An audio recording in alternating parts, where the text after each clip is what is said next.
राज ठाकरेंनी विधानसभा निवडणूक निकालावर शंका उपस्थित केलेली आहे। लोकांनी केलेलं मतदान कुठेतरी गायब झाले असा टोला त्यांनी लगावला।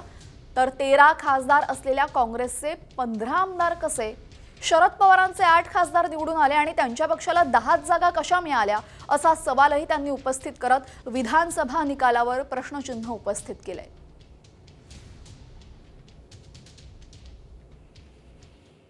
मी तुम्हाला आज काय सांगायला आलोय, या मतदानावरती जाऊ नका। लोकांनी आपल्याला मतदान केलेलं आहे, फक्त ते आपल्यापर्यंत आलेलं नाहीये।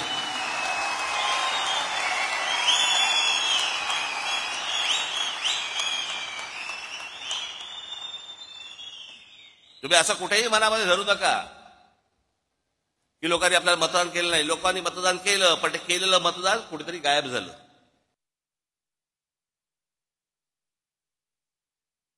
त्या लोकसभेला सर्वात जास्ती ज्यांचे कोणाचे खासदार निवडून आले असतील तर ते काँग्रेसचे निवडून आले। त्यांचे 13 खासदार निवडून आले काँग्रेसचे। शरद पवार साहेबांचे 8 खासदार निवडून आले, 8 खासदार।